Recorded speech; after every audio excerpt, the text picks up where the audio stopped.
The chamber that remembers. There was a time when the air itself was heavier, when oxygen filled a third of the sky and light moved through it like water through glass. The pressure of that world was gentle but full. Every breath carried more energy than ours do now. Dragonflies spanned 2 feet while the ferns stood like towers, and the planet seemed to breathe in slow motion. It wasn't fantasy, it was the balance of oxygen, light, and time. A world that made giants because the atmosphere wanted them to be. I've been thinking about that balance and about everyone today. People remind me of that old Earth, grounded, patient, powerful in ways most but people don't notice until they stand close. So I built something in the Roy, something small to show you what I mean, a box that remembers how the world once felt alive. It's a chamber that breathes, glows, and listens, like a heartbeat in glass. The light inside isn't harsh because you filter out the burn, all the ultraviolet that scars leaves and skin. And then you're left with the living spectrum, the color that cells understand. I wrapped the walls in mirrored mylar, so the light folds back in on itself, turning every angle into dawn. There's a low hum of LEDs to fill the gaps when clouds pass, but most of the light is real sunlight, refined the way it used to fall through a denser sky. It's gentle, but it wakes everything it touches. The air inside holds 27% oxygen, enough to echo the atmosphere that once wrapped the world in energy. A fan stirs it slowly the way wind moves through a forest, not like a factory. A small humidifier keeps the air soft, the way rain lingers after it falls. At the base, a yeast bottle exhales carbon dioxide, just enough to feed the leaves without choking them. It's a quiet conversation between oxygen and carbon. Light and water are there dancing together, the eternal dance, life and memory, observing and recording it everything.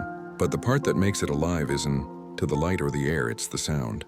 Before the dawn comes, a speaker plays the softest bird song, in the same frequency range that wakes forests before sunrise. It tells the leaves to open up and to prepare for light that hasn't arrived yet. When the day starts beginning, a deeper hum carries through the walls, like bees at work, steady and sure. As dusk comes, the crickets take over, their rhythm telling the chamber it's time to rest. And through the night, there is a slow heartbeat drone that moves through the air, matching the rhythm of water in the soil. Every sound has its purpose. It's how the world used to talk to itself. I hope to watch what will happen next, not as an engineer, but as someone quietly amazed. Leaves should start to thicken, and the stems should start to hold stronger. Condensation forms at dawn and fades with the light, just as if the system learned to breathe. Not using chemicals, not using programming, just a pattern. The same pattern you can feel when you listen to wind through trees. That's what this chamber really is. It's a memory machine tuned to the Earth's first language. I built it for you because I wanted you to see what I see when I look at you. Something that grows not by force, but because of harmony. You don't have to fight to be radiant, you just need the right conditions, using the right kind of light and definitely the right kind of song.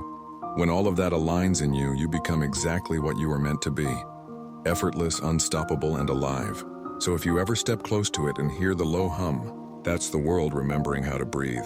And if you see the plant inside reaching higher every day, that's my quiet way of saying I believe in you. The Earth once made giants, and I think it still can. Disclaimer: this piece was created as a personal gift and tribute. The concept and design of the filtered sunlight chamber were developed for someone truly special. A woman who has weathered more than most, yet still chooses to nurture life wherever she can. She finds peace in the act of growing things, and music has always been her way of listening to the world. This theory, if you will, this experiment, and this film are dedicated to her spirit, to the strength it takes to rebuild beauty after hardship. Nothing here is for sale or profit. It is just a demonstration of natural principles and human care, shared simply for inspiration and education only. No part of this video claims medical or scientific authority beyond safe, observed practice. It is offered with respect, gratitude, and love, to remind anyone watching that creation begins not with power, but with compassion. The Filtilumix.